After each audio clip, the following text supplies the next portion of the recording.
Good morning, Council. We are live. Good morning. Welcome to the March 4th, 2021 Council meeting. I'll call the meeting to order and ask the clerk for a roll call, please. Councillor Berry. Present. Councillor Dayu. Present. Councillor Shortreed. Present. Deputy Mayor Danielson. Present. Mayor Moffat.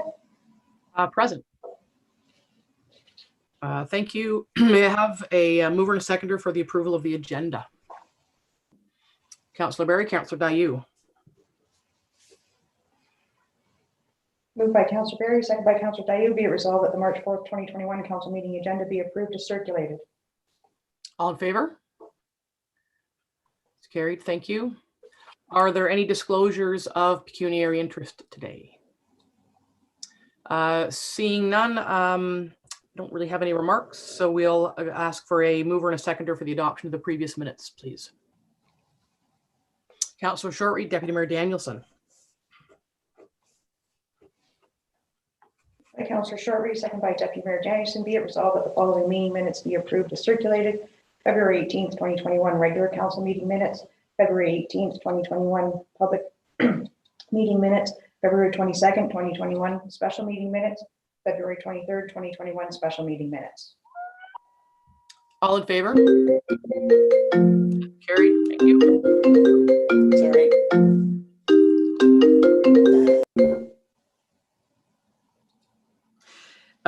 Number 7 is public meeting. May I have a mover and a seconder to move to a public meeting? Councillor Shortreed, Councillor Berry.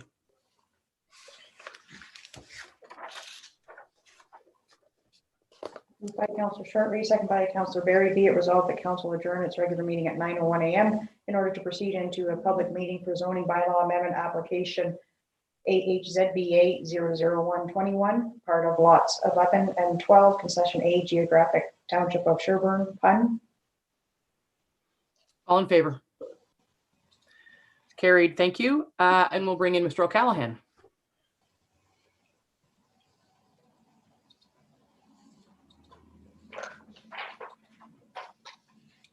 Good morning, Sean.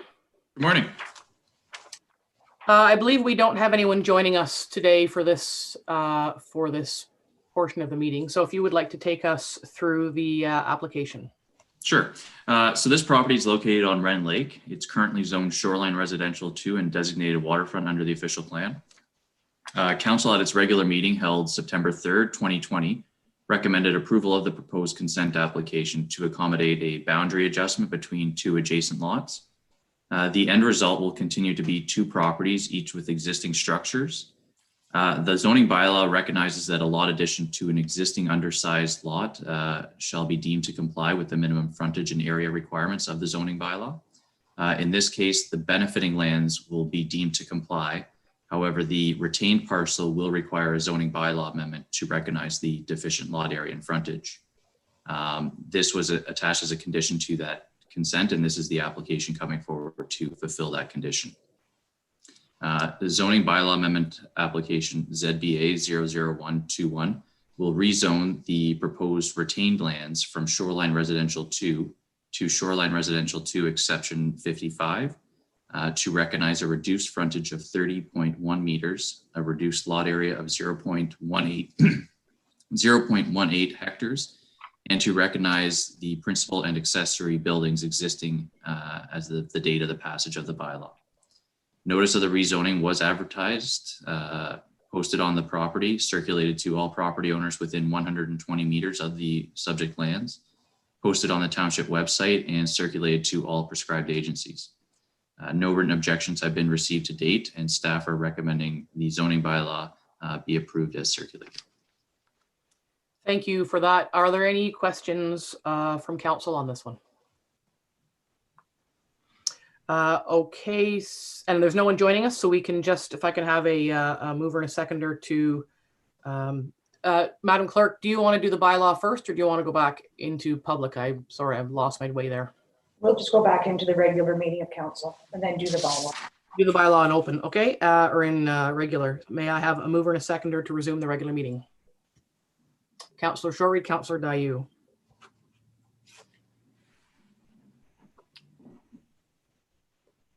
Moved by Councillor Sharply, seconded by Councillor Dayu. Be it resolved that the public meeting adjourn at 9:04 a.m. and the regular meeting of council resume. All in favor of that? It's carried. Thank you. Now may I have a mover and a seconder for the bylaw on this matter? Councillor Shortreed, Deputy Mayor Danielson.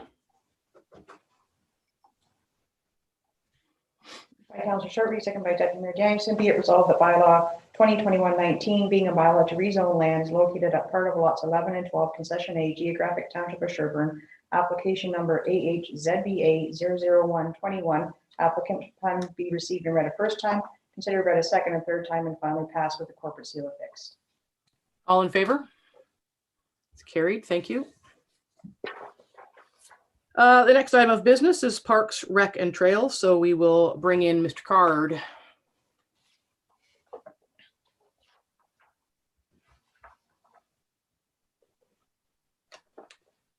Good morning, Chris. Good morning, Mayor and Council. Just a couple of things for you. First up is the fee bylaw consideration, and as a very short preamble, this was from the emergency operations group as part of COVID decision making, and I asked for it to come forward just so council could have a look at it because there are some financial implications. So if you would take us through that. Thank you. So at the February 17th meeting of EOC, we reviewed the Dorset Scenic Lookout Tower heading into this year relative to the pandemic. We were not able to open last year.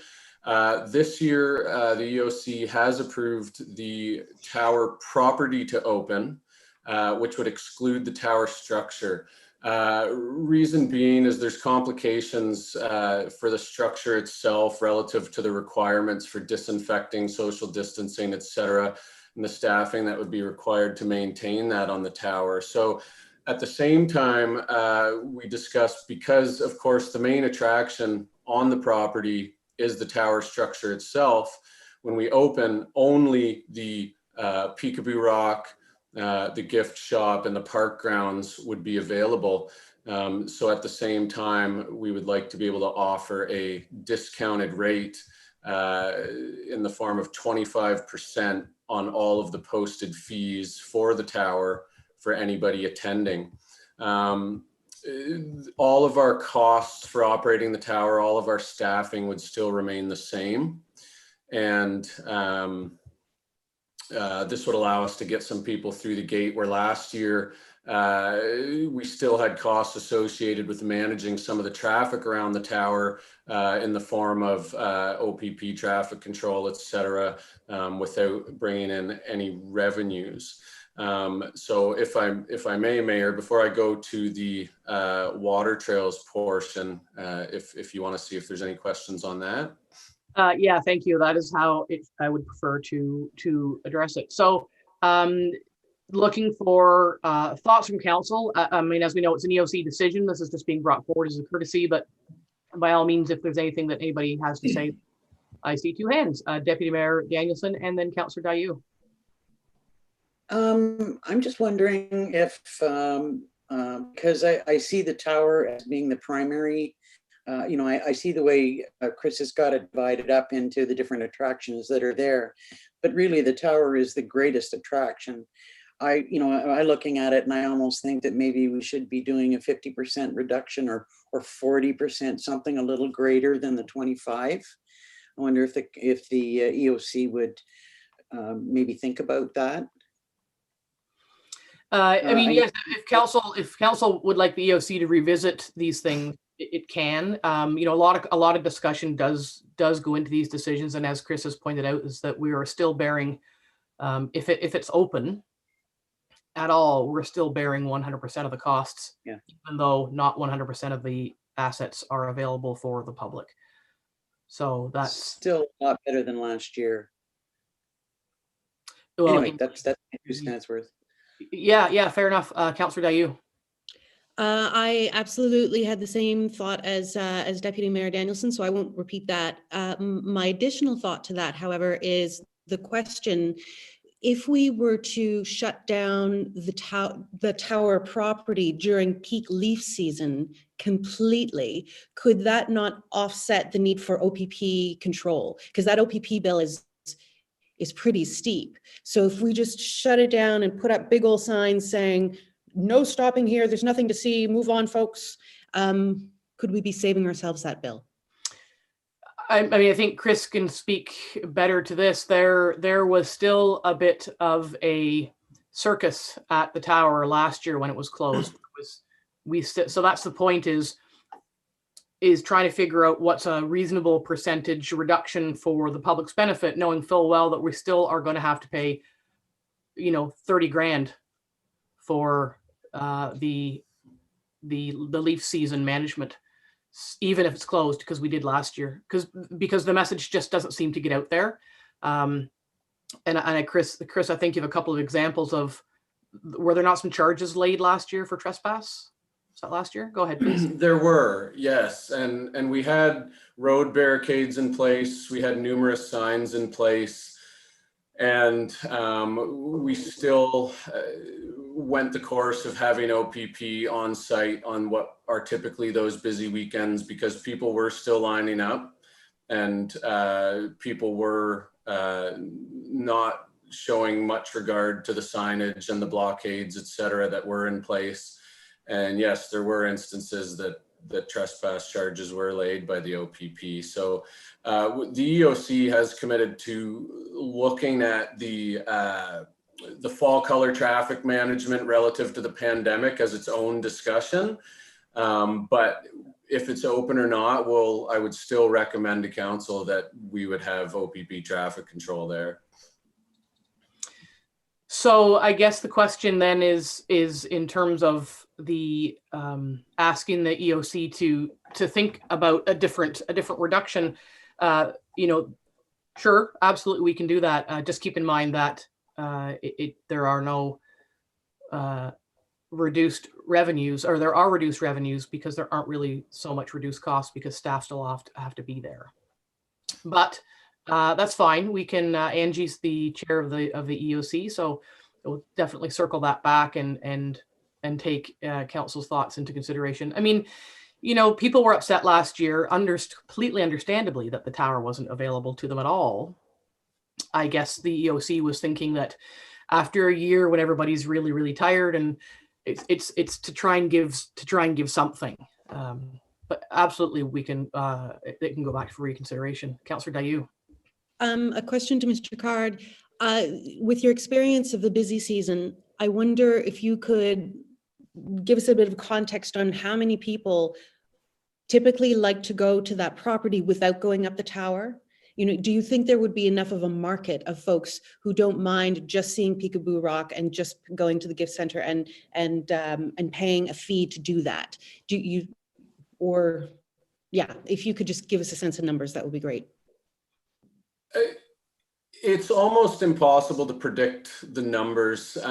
Typically, when people are coming to the property, and I say impossible because we've never been in this scenario before. We've never had an instance where we've had to close the tower and leave the rest of the property open. So I have nothing to form any basis of knowledge on that. When I'm there, just simply observing people moving around the property, typically what happens is they show up, they'll park, they'll go up the tower, and then from the tower they go to Peekaboo Rock, and then from Peekaboo Rock they walk around the property and either choose to use the hiking trail, check out some of the other land-based lookout points, and then go to the gift shop. So just from observations from being on site during busy times, it's a high percentage of people who would be using the tower and a low percentage of people who are accessing the property and not using it.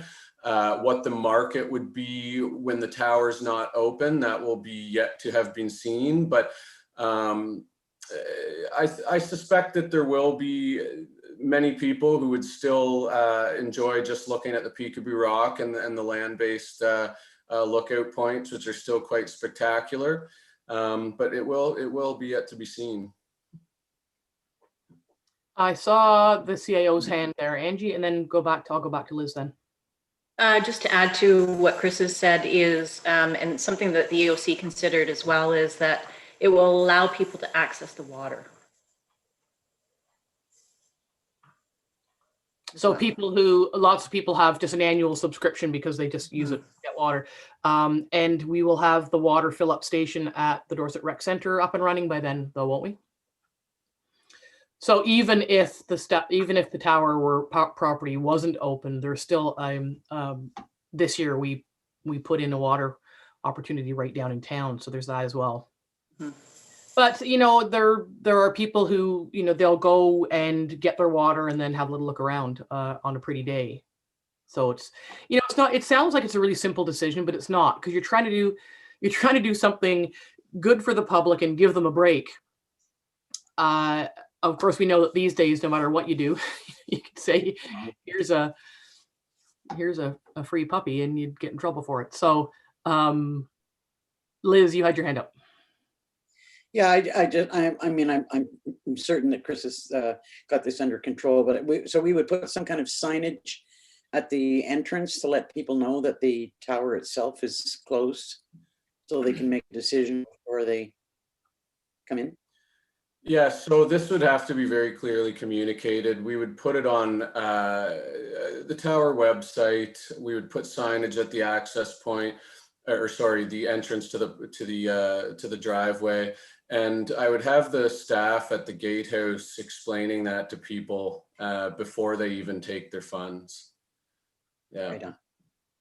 And you can rest assured that there will still be some instances where somebody didn't quite get the message and will be annoyed. There's no question about that as well. Councillor Dayu. Are you considering this just for the leaf peeping season or for the entire summer season? And if it's the entire summer season, I wonder if there's a month that you think could serve as a proxy indicator of what might happen in leaf peeping, and the EOC could revisit whether it's worthwhile keeping it open, or do you not think we would get that indication until right up in the very end? So the plan is to open May 17th, and absolutely we would be assessing as things progress. And from the perspective of planning around traffic management for later on, but also just to see whether or not we'll continue to be comfortable with how we're able to manage those numbers relative to the requirements for the pandemic and keeping people safe and socially distanced, et cetera. I would suspect that yes, May, June should give us a pretty good idea of how things will start to look for the rest of the year. And as was noted in the information that released that went out, that every decision in relation to the pandemic will be continually reassessed based on how quickly it does or doesn't shift in the months ahead. So if, for example, there's another increase in different direction from the province, the entire property could end up being closed. And I think it's important that it's acknowledged that it's not an easy property to operate, particularly in terms of being able to ensure that the public remains safe on the tower. Because I said this, I think last year, people go up the tower like this, with their hands on the railing, and then somebody has to go and wipe them. So the easiest thing to have something available for public's enjoyment is just to have the property open. But that too could change, and that's the decisions that are made, reflective of what the province is saying we need to do. So, so this can easily go back. I'm hearing that you'd like some reconsideration by the EOC on this, and looking for any additional thoughts from Councillors Shortreed or Barry. Councillor Barry. I support what Councillor Danielson said. If this can go back possibly to the EOC for consideration for maybe a different percentage of reduction of fees when they're going in, I do think that people are typically, for the most part, going up there for the tower. So if 50% of the people are going up for the tower, maybe the fee should sort of echo that maybe. Okay, it's just not often that anyway, reduced fees when to go against steady costs. But anyway, Councillor Shortreed. The tower is always busy. Even now, there's people parked on the side of the highway going up there.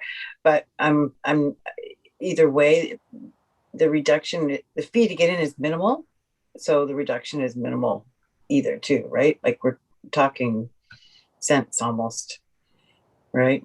It's not a huge amount of money. It's not like it's going from $100 to $50. Just No, from $6 So- to $3 or $4. not even. Yeah, it's I don't think either way. I think 25% or 50%. It's not a lot of money.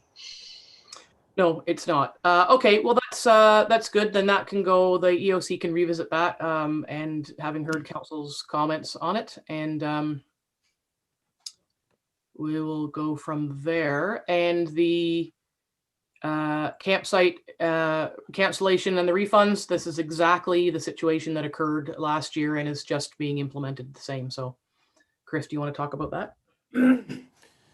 Yeah, so the fortunate position that we're in this year relative to last year is last year we already had reservations being taken when the pandemic required that campsites close and cancellations had to be made. So at that time, the EOC reviewed and directed that anybody who had a reservation that was going to be affected by the pandemic would be given a full refund minus what is the $10 non-refundable reservation administration fee.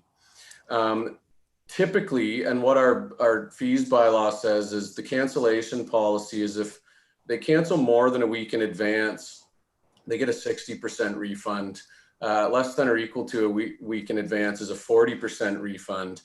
The fees that are charged to us by our reservation system service provider are a transaction-based fee, meaning each transaction that is made is a charge of $10 to us. So in this instance, when we're refunding folks all of their money save for the upfront non-refundable reservation admin fee, which is being charged by the reservation service, we incur a $10 fee to process that cancellation, essentially meaning that they're getting all of their money back, they're forfeiting $10 and we're forfeiting $10.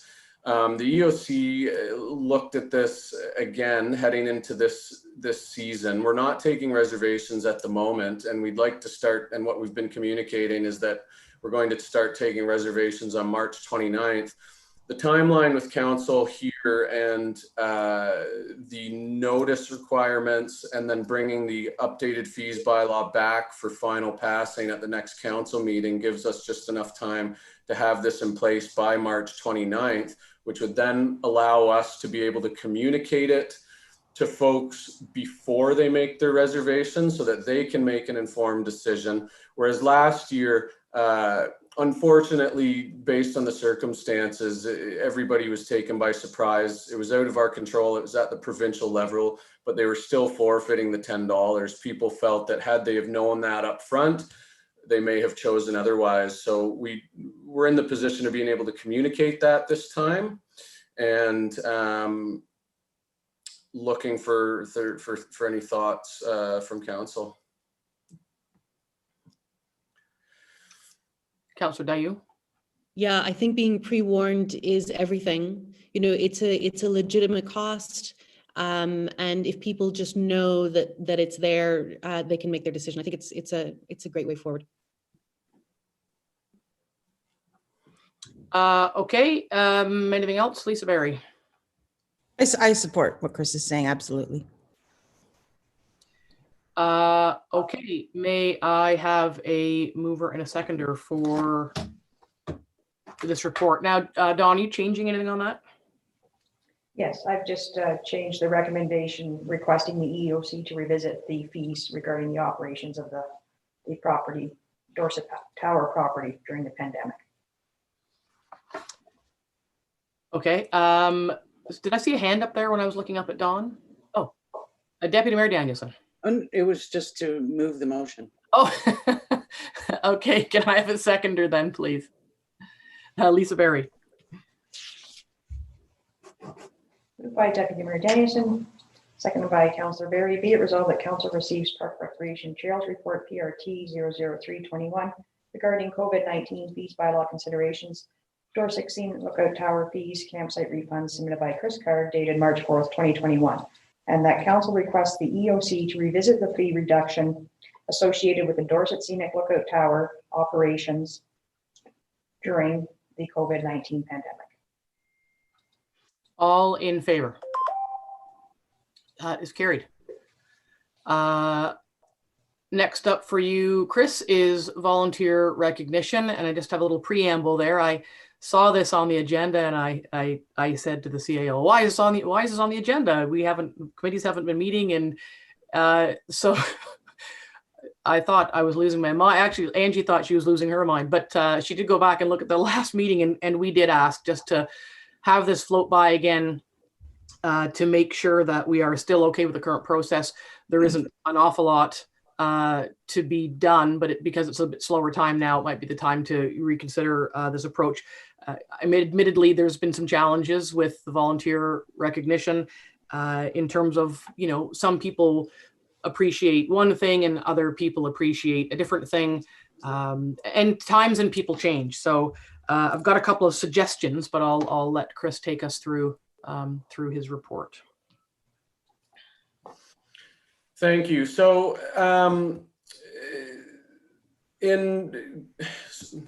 going back to 2018, Council reviewed an updated strategy that had some recommendations that came through the Cultural Resources Committee, where the staff lead is Sean O'Callaghan, our planner. So that report came from him, and I've copied and pasted that back into here just for everyone's reference. From that, the postcards, which I've also attached to the agenda, were sent out to committees of council. And then following that, there was a recommendation made for the dedication of the Oxtongue Lake Pavilion in recognition of volunteerism in the community. That was something that was hoped to have been part of the 2019 Christmas tree lighting ceremony in Oxtongue. It then got moved to the Canada Day celebration as a consideration for last year, which of course got canceled due to COVID. And it's looking like that's the same thing that's going to happen again this year. So we're at the point that we've done the postcards. They've gone out to the committees of council. The next step would really be finalizing that recognition through the form of a plaque and a dedication ceremony, which during the COVID times would be very uncertain and have to take a different angled approach relative to what you'd typically consider being a dedication ceremony. So looking to see if council wants to continue in that direction and look at possibilities for a COVID friendly kind of dedication ceremony, or consider something different. Thank you for that. And, it is a little bit difficult because committees haven't been meeting. So I guess Chris's question is about the dedication ceremony, and then there's how to acknowledge the volunteers in a year when nobody is volunteering. And every year, National Volunteer Work in Canada is in April, and every year I put something on my Facebook page, but that doesn't come from the township because it's not a township page. So aside from, I have another question after we talk about Chris's request of council. So what are council's thoughts on sort of the some sort of COVID friendly event? I don't know. Deputy Mayor Danielson. I really like the idea of using our outdoor facilities as a way to put plaques on them and recognize volunteers. I think that's a substantial recognition. and we've been kind of holding off on this for a while. I'd really like to see us try and do something, you know, whether it's yourself or a couple of members of council that are, you know, keeping their separation, could maybe do a little video, post it on the website, or you know, put it on your Facebook page, just sort of making that dedication somehow. I'd like us to think that through and see if we can't do that. Mm-hmm. And we do have to be aware of, you know, gathering restrictions and limitations, and how many people, you know, might want to go that should go or can't go, and if they know when it is. Councillor Dayu. I understand Deputy Mayor Danielson's point. I see it in a slightly different way. I know that Algonquin Highlands Township staff and council really do value our volunteers. That there's no question in my mind. I think, however, such a ceremony would ring more authentically after the volunteers are back and working again. I love the idea of using the outdoor spaces, all of that I completely concur with, but to do something online when no one has been volunteering, it might not carry that authentic vibe that is really there. And I would prefer to see it deferred until folks are back up and running, and you know, the face of volunteerism is probably going to change again post COVID, and how we get folks back involved, and with what renewed energy, and with using what format, and there will be a lot more substance to our thanks if we deferred it until we're sort of back up and running.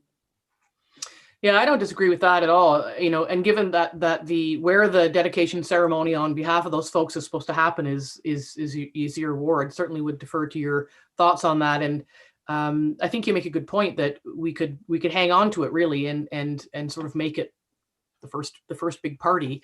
You're not going to get 3,000 people. It's Oxtongue Lake, which enjoys the benefit of a small folksy community. So it would probably generate more people than are allowed to gather now.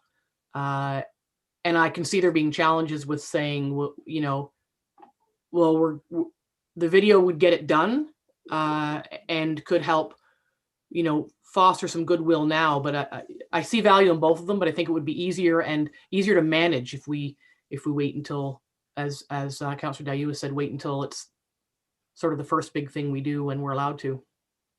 But look for thoughts from Lisa and Julie. Lisa, go ahead. I see the fact that it is an outdoor facility that is going to be given the plaque. I think there's valid. It would be. I see that having a small virtual ceremony, much like the Christmas tree lighting, is a way to show support now, and people will be using. I would imagine will be using the pavilion over, you know, the next year, especially coming in the summer. That, you know, how nice would it be for, you know, you take your family there for a picnic and you see the plaque in person. So I see there's a valid thing to do now, opposed to waiting. I think that, you know, we'll be celebrating volunteers for eternity. So this is an opportunity now, and I think we could be planning for a larger celebration with the next sort of way that we do that. That's where I stand. Julie, looking for thoughts from you. I think it's having it later is people are going to want a reason to celebrate and get out and see people. And I think they'll appreciate it if we wait and do it when everybody can go. Including all of council. Exactly. Yeah, I mean, they're both good ideas. So yeah, we don't want to spend the rest of our lives talking about it, but Deputy Mayor Danielson. You know, I do see the point of having you know, kind of a little bit bigger celebration when we all can. I think that there's some real value to that. My only thought was, you know, this is actually from 2019. Didn't do it in 2020. You know, so it's sort of delayed. I'm thinking we can find another way to celebrate, you know, when the pandemic is over. And my thinking was similar to Lisa's, that, you know, there's the pavilion, it's been there for a while. It would be nice if the plaque was on it, even if we wait for the celebration.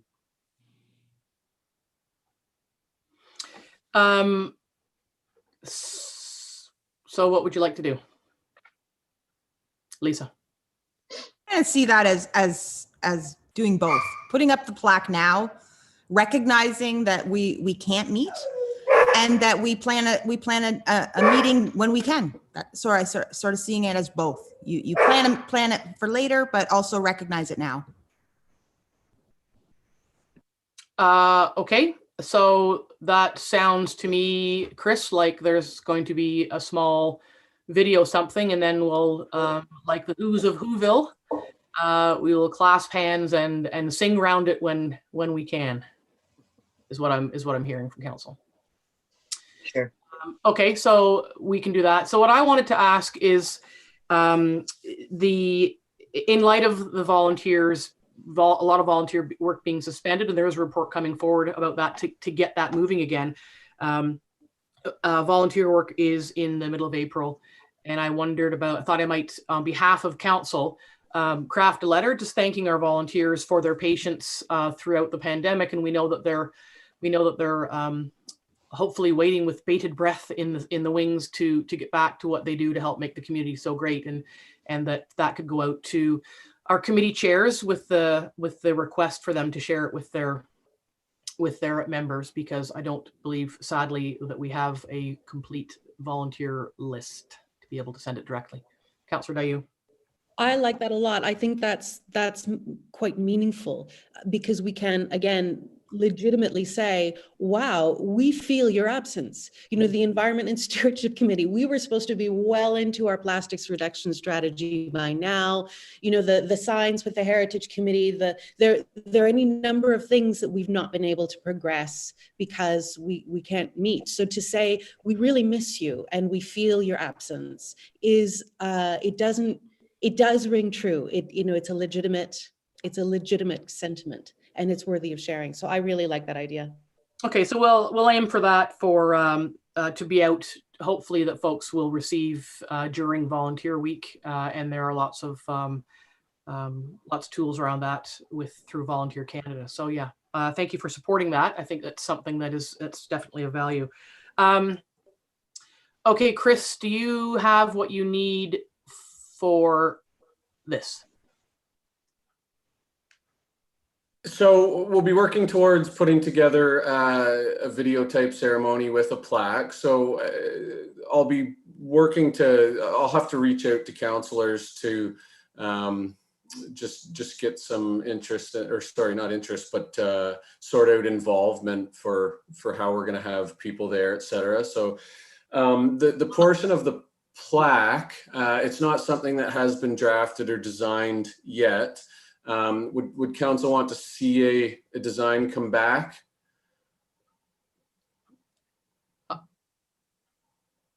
I think that's a bit micromanagey, but what did you intend to have on it? Just this pavilion has been erected in honor of the volunteers who, like, what would it say? Yeah, that would have to be deciphered. It was something that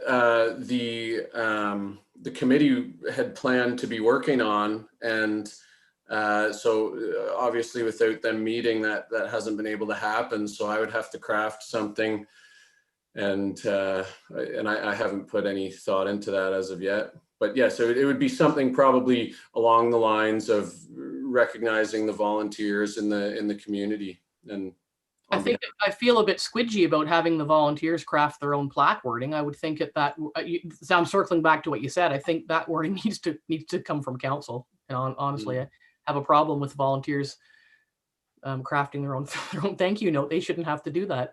I'll go to Deputy Mayor Danielson and then Councillor Dayu. Yeah, I don't know that it is micromanaging in this case to ask it to come back, because it's our appreciation as a council of our volunteers. So, I'd hate to see something go up and then us say, oh, we're not sure we like that.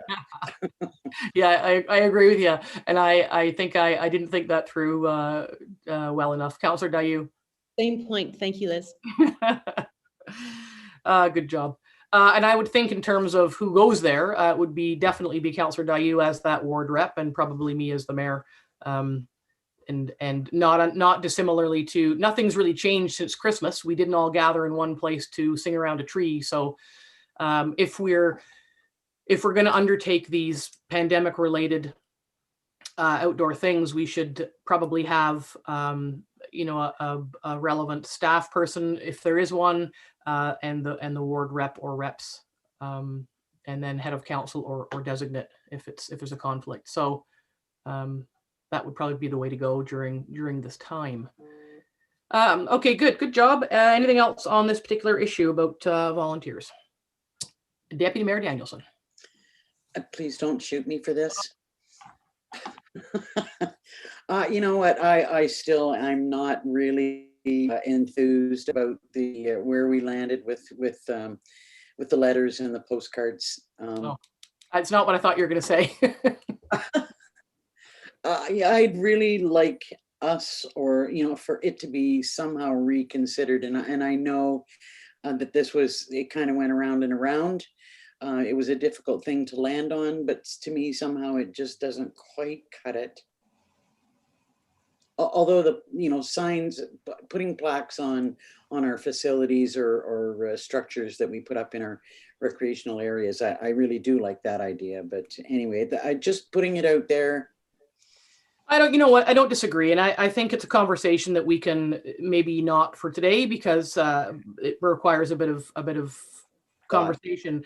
I talked about this yesterday doing an agenda review with the clerk and the CAO, and I feel like we've hashed this to death and then some. And some people, like for years and years, we had the volunteer sort of wine and cheese afternoon. And there were some people who loved that. And there were some people that never went. And there were some people who said, I don't volunteer to get a glass of wine and a piece of cheese and a thanks. I volunteer to help where I've chosen to lay my hat. We cannot give or have something that suits everyone. And we did land on the postcard, and I am aware that the effort therein fell flat in certain places. And can we do better? Should we do better? We couldn't do what we do in this community if we didn't have the volunteers that we have.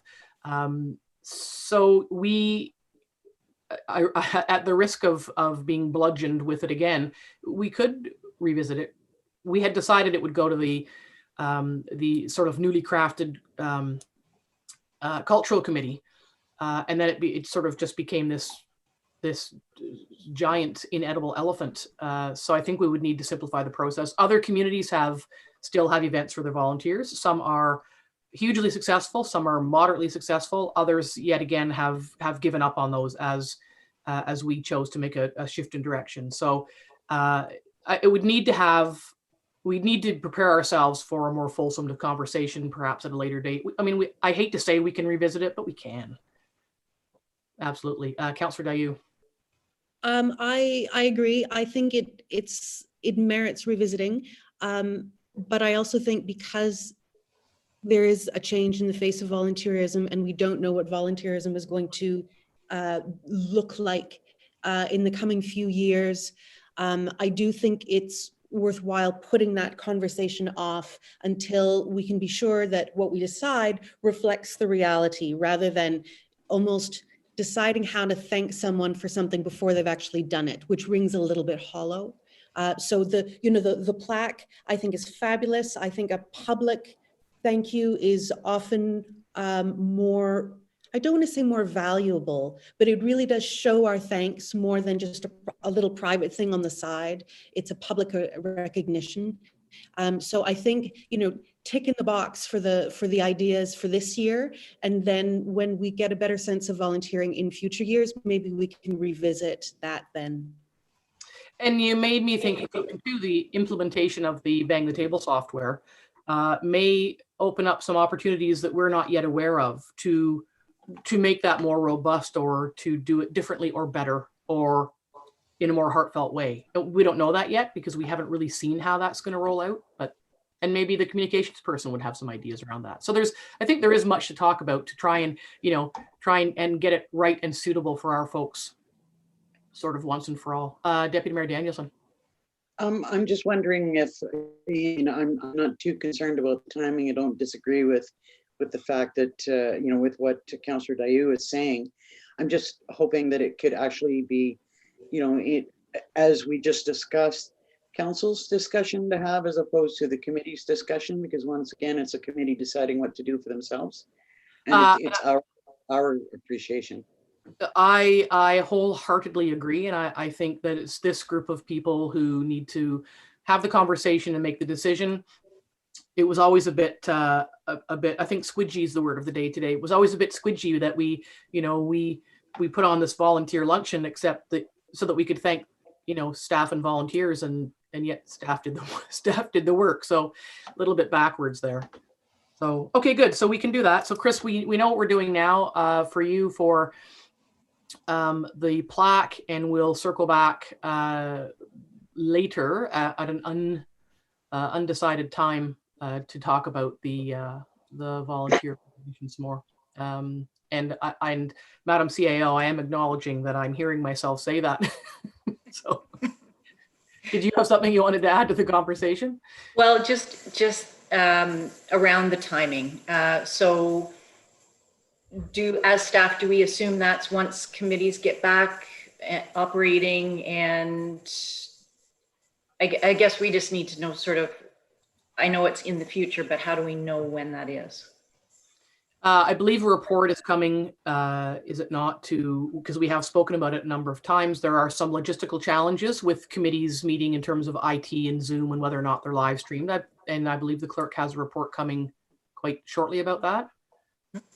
So maybe it's a matter of, to Councillor Dayu's comments, seeing the lay of the land once committees do meet again. Some folks may have, again, to Councillor Dayu's comments, some folks may have gone off and volunteered somewhere else, or they've changed their mind. We don't know. We don't know the face of our volunteerism. So maybe give it some time to see. And we could maybe aim for like August, September, roughly, very roughly, depending on certain circumstances. Would that work for everybody? I mean, the thing is we don't know. Everything is so flexible right now because of the pandemic and whatever might and may come at us going forward. So all we can do is planning to have a plan. Councillor Dayu? Well, because we've not seen the report yet, it's hard to know how quickly we could even bring folks back together virtually. Would it be easy or not, Madam CAO, to say, 6 to 8 months after committees resume operation, so that we buy ourselves that time? Or is that getting a little bit fidgety? That's fine with us. It's just certainly whatever council directs. Yeah, it's just the direction. Deputy Mayor Danielson. I don't think that we have to, wait to see what how the world looks necessarily for us to have a discussion about what we're going to do when we do have volunteers back in place, or no matter what the system is, we're going to want to have a way to show our appreciation for them in some form or other. I don't think that we have to wait until, say, next year to have the discussion. So it's funny that what I thought were relatively simple topics seem to have a yes and a no on every single one of them. So, Councillor Shortreed and Councillor Berry, what would you like to do? Councillor Berry. I feel we are doing something. We're dedicating our pavilion to the volunteers, and we're talking about having a celebration when we can. So to me, I think that we look for opportunities for future dedications. If we're going to be building, a bridge, or we're going to like a walking path or something, those things maybe could be coming back to council as possible places or spaces for dedication down the road. So I think we just keep continuing the conversation. I don't think it has to be necessarily a huge report or a large thing. We've already earmarked that we want to dedicate these type of things to the volunteers, so we continue planning for that. That's it. Councillor Shortreed. As a volunteer, I'm like you said, I'm not volunteering to get a pat on the back. But another thing you mentioned, the bang the table, there's a lot of new people up here. I think using bang the table, we might get a lot more volunteers. I think we should kind of wait a bit and see how things play out before we jump in and decide what we're going to do. But I'm hoping that, you know, as things roll along, that we end up with more volunteers. Yeah, and I think, yeah, in terms of using bang the table, more opportunities there. So what I'm hearing generally is give it a little bit of time. Let's get the committees back up and running, but maybe not wait 6 to 8 months after they're up and running. So I'm going to split that right down the middle so that everybody gets something, because that's how we do things in Algonquin Highlands. Everybody concedes something for the greater good. So I'll leave it with Angie and Chris to sort of pick a rough date that to keep in mind when to bring something back for us, so we can actually have the conversation in time to plan the logistics of next steps. Meantime, may I have a mover and a seconder for Chris's report? Councillor Dayu and Councillor Berry. Moved by Councillor Dayu, second by Councillor Berry. Be it resolved that Council receives Parks, Recreation, and Trails Report, PRT 421, regarding volunteer recognition, submitted by Chris Card, dated March 4th, 2021. All in favor? Carried. Thank you. Thank you, Chris. Thank you. Have a good day. Next up, Public Works business. Just one item on the surface treatment. I'm assuming is Brian coming in to join us or not? He is.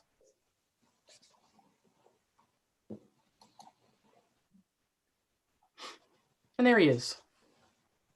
Good morning, Mr. Nicholson. Good morning, Mayor, and Council. We've just got the surface treatment tender, which is a partnership with the county. So if you want to take us through that. Well, as it describes there, this is we've gone about it in the same process as has been done in years past, hoping to get some economies of scale. And in that process, it went out on an electronic format, and we received 4 bids back, ranging from a low of $245,899.80, as described there, up to a high of $369,153.28. And this is all done based on a square meter cost. So those are the results. The roads that we put forth to be done were left for me, so I went forward with that.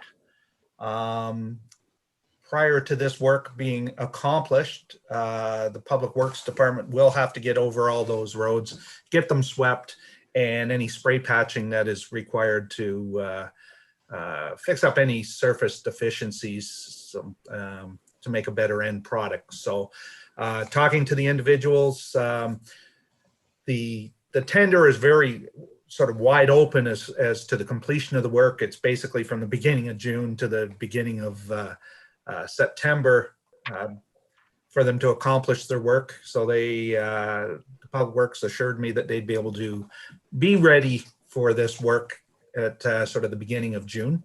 Hopefully the white stuff goes by then. And they can come in and perform their magic and make everything look lovely. So, and hopefully all the residents up there would be tickled pink with it. So. I would imagine so. Are there any questions about this tender? Deputy Mayor Danielson. I was just wondering how the bids stocked up against estimates for the work. Good point, because I neglected to put that in there. So our budget was $265,235. So we came in $20,000 under. Of course, on the 245, there still has to be tax applied to that. But just as a cautionary note, typically, because we go out there and run them with the trucks and the odometer and say it's, 700 meters long and it's 6 meters wide. These companies that do this have electronic equipment that does the measuring. So sometimes we're over, sometimes we're under. Typically we're under. So those numbers are a little bit in flux with the final things come down, because it's very hard for us to estimate. For instance, if there's a roadway that goes off it, you have the intersection, which is typically much wider. So that's all adding to the cost. So it typically goes up. But I feel that based on that discrepancy, the 245 versus 265, we're in good shape. Starting good, yeah. Great. Any other questions? May I have a mover and a seconder to receive this report? Councillor Shorey, Deputy Mayor Danielson. Moved by Councillor Shortry, seconded by Deputy Mayor Danielson. Be it resolved, Council receives Public Works Report PW 721 regarding the surface treatment tender results submitted by Brian Nicholson dated March 4th, 2021. And the Council hereby concurs with the recommendations made in the said report and accepts the tender bid for Miller Paving Limited in the amount of $245,899.80 plus applicable tax for the supply and application of single surface treatment with fog seal. And that Council directs a bylaw be brought forward authorizing the mayor and clerk to execute an agreement between the corporation of the Township of Algonquin Highlands and Miller Paving Limited for the supply and application of surface treatment. All in favor? It's carried. Thank you. Thank you, Brian. Thank you. We are skipping straight down to planning business, and Mr. O'Callaghan will come back in for us for his couple of items. There he is. First up for you is a Shore Road allowance closing for Sanderson on Hinden Lake. Yes, so this is a joint application between two adjacent properties on Hinden Lake. Really nothing out of the ordinary with these. One thing to note, however, is these are two lots on a plan of subdivision, so there will be an additional requirement for a deeming bylaw, which is really just a technical step to allow the properties to merge, should it make it that far in the process. All right, any questions from council on any of that? May I have a mover and a seconder? Councillor Dayu, Councillor Shortreed. Moved by Councillor Dayu, seconded by Councillor Shortreed. Be it resolved, the Council approves in principle applications OSRA 00821A and B to stop up close and evade a Shore Road allowance fronting property located at concession 2 lots 10 and 11 geographic township of Stanhope, Hinden Lake, Sanderson, and that Council directs the applicants to proceed in accordance with the Shore Road allowance closing procedure. All in favor? It's carried. Thank you. And the next one up for you is Warburton and Hawley on, I'm not sure, it's on Halls, I think. This is an interesting one. It's quite peculiar. So take us through this, please. Yes, so this was a Shore Road allowance closure application on Halls Lake. It did receive approval in principle. And when it came time for a bylaw to be presented to council to close the Shore Road allowance, an adjacent property owner submitted a letter of objection. Basically, they're disputing the survey that was prepared to close the Shore Road allowance. No evidence from an Ontario land surveyor has been provided to staff to basically back these claims up. So it has been sent to our lawyer to look at, and we've received 3 options for council to consider. Basically, staff are recommending that the objector be given a set deadline on when they can provide evidence to back up their objection.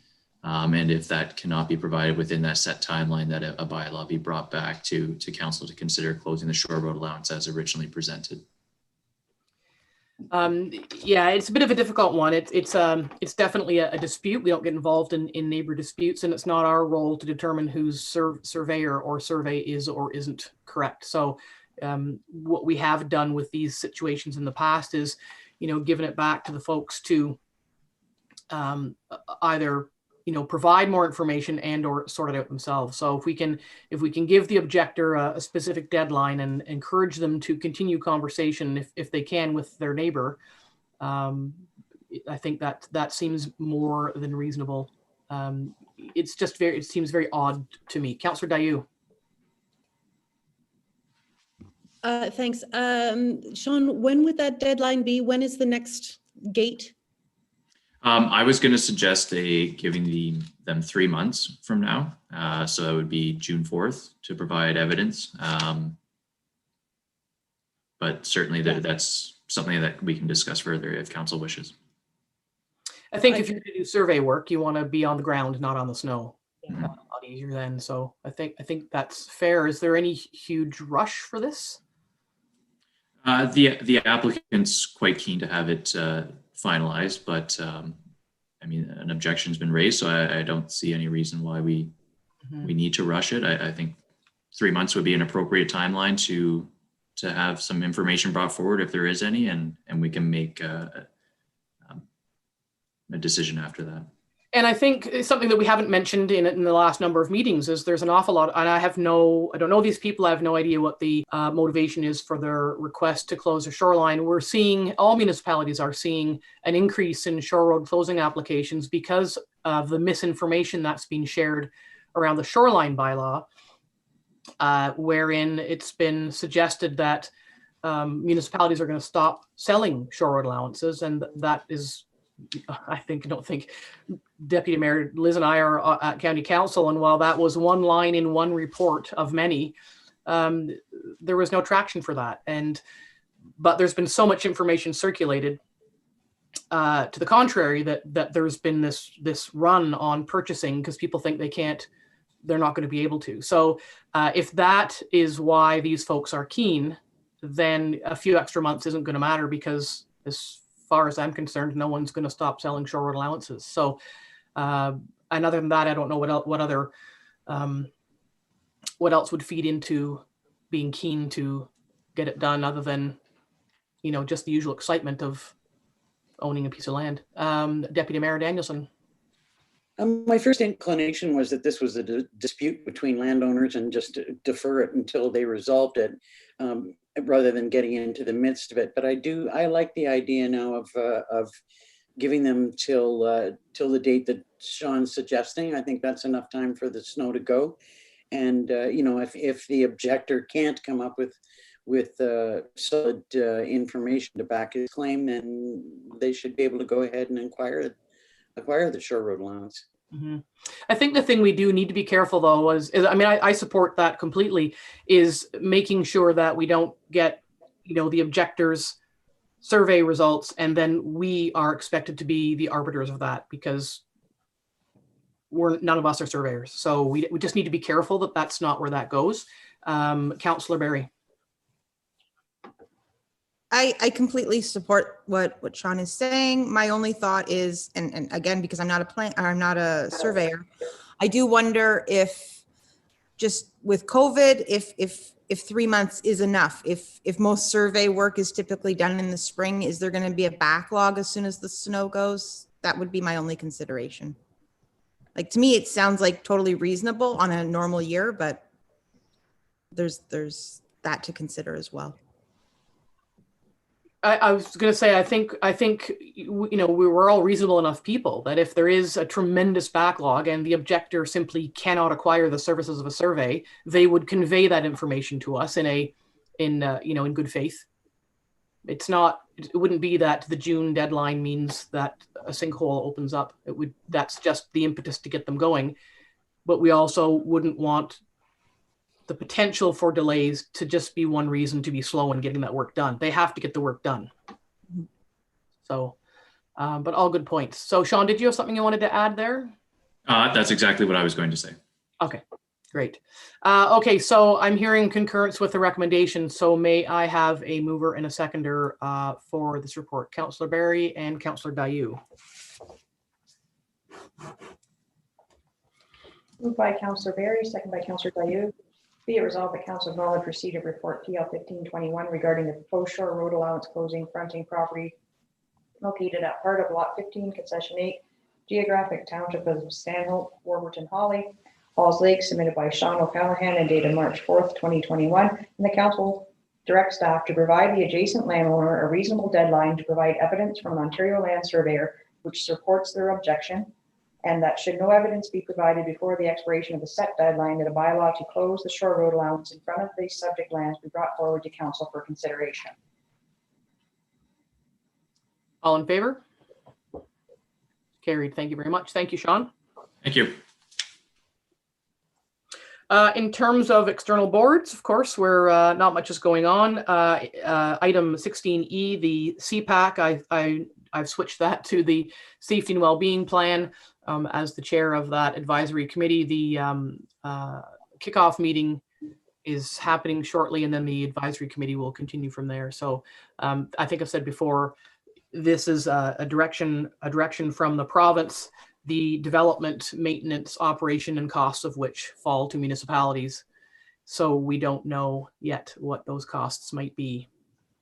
That's all I have. Library board. Liz, did you want to mention anything there? I'm not sure if we mentioned this before, but you know, as you all may know, we've been shorthanded at the library for some time, and the board has hired an interim CEO for a period of 6 months, and she will be starting at the end of March. So, you know, that will ease things up for the library staff, and I think actually there may be some consideration for allowing some access to the library within the next couple of weeks. Meanwhile, they continue to do storefront. No, that's not the right term. Curbside. Thank you. And anything from Eorn that's No, I wish there was, but you know, I think that there will be an announcement very soon. Yeah, I know there's a lot of people. I hear more and more. I see it on social media a little bit. A lot of people have taken the plunge with Starlink, and so we'll see what happens there. It's expensive, but we'll see. Really expensive. Yeah, yeah. Any questions on any of those couple of updates? Okay, we have correspondence. Madam Clerk, anything get brought forward? Councillor Dayu has something to say, and so does Deputy Liz. Jen, go ahead, please. Yes, I was hoping to support the correspondence from Township of Archipelago regarding the creating more clarity around the voters list and who gets to be put onto the voters list.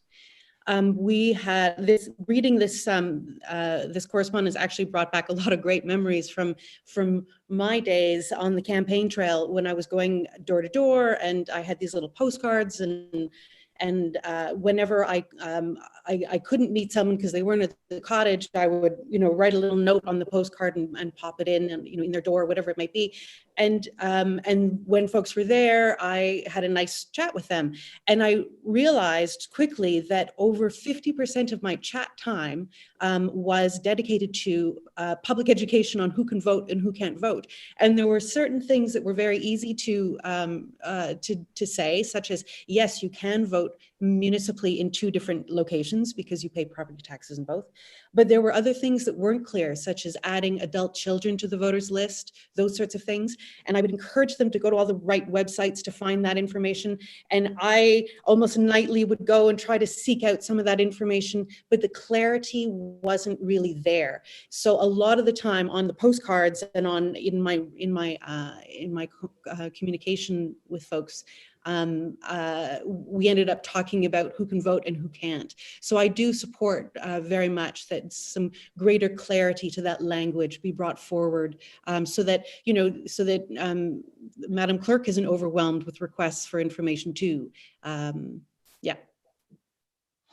I'm just going to, Liz, I see your hand, but I'm going to ask Madam Clerk, in supporting this resolution, I absolutely see the value based on Councillor Dayu's comments. Will that be an increased workload for municipal clerks? What will that do to your job, your pre-election work, day-to-day work? Or do you know? I wouldn't know if the act was to be amended to provide clearer and stronger wording when adding non-residential voters. It would just be a matter of interpreting that and applying that when adding voters. But I would not know at this time what impact it would have. Okay, thanks. Deputy Mayor Danielson.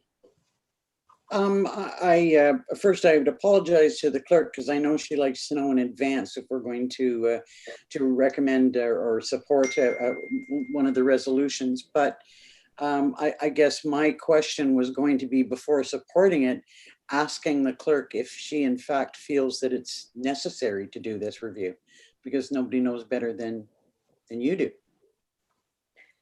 Yes, I could see the value in it, just providing clarification, a little bit more information on non-residential voters and what are the requirements and qualifications. I could see a benefit in that, having gone through, the calls and explaining and having the act to refer to. Okay, so then with my apologies for not calling you in advance, I would second the recommendation. Yeah, and I had jotted a note. I would ask, it is just so the clerk can be better prepared, that if you do, it has been agreed by council that should they wish to move something ahead through correspondence, that she be notified ahead of time so that she can prepare the motion accordingly. So we have Councillor Dayu and Councillor Deputy Mayor Danielson for that one piece of correspondence, Madam Clerk. Moved by Councillor Dayu, second by Deputy Mayor Danielson. Be it resolved that council supports the Township of Archipelago requesting amendments to the Municipal Elections Act to provide clearer, stronger wording to assist clerks when adding non-resident voters to the voters list, and that a copy of this resolution be sent to the Premier of Ontario and Minister of Municipal Affairs and Housing. All in favor of that? That's carried. Thank you. May I have a mover and a seconder to receive the correspondence report itself? Councillor Shortreed, Councillor Berry. Moved by Councillor Shortreed, second by Councillor Berry. Be it resolved that council receives the correspondence listing for the period of February 10th, 2021 to February 24th, 2021 for information. All in favor? It's carried. Thank you. May I have a mover and a seconder for the bylaw? Councillor Shortreed, Councillor Dayu. By Councillor Shortreed, second by Councillor Dayu. Be it resolved that bylaw 2021-20, being a bylaw to authorize the mayor and clerk to execute an agreement between the corporation of the Township of Algonquin Highlands and Miller Paving Limited for the supply and application of surface treatment, be received and read a first time, considered read a second and third time, and finally passed with the corporate seal affixed. All in favor? It's carried. Thank you. Mover and a seconder for the confirmatory bylaw. Councillor Shortreed, Deputy Mayor Danielson. Moved by Councillor Shortreed, second by Deputy Mayor Danielson. Be it resolved that bylaw 2021-21 being a bylaw to confirm the proceedings of council held during its meeting on March 4th, 2021 be received and read a first time, considered read a second and third time, and finally passed with the corporate seal affixed. All in favor? It's carried. Thank you. And finally, mover and a seconder for adjournment. Councillor Shortreed, Deputy Mayor Danielson.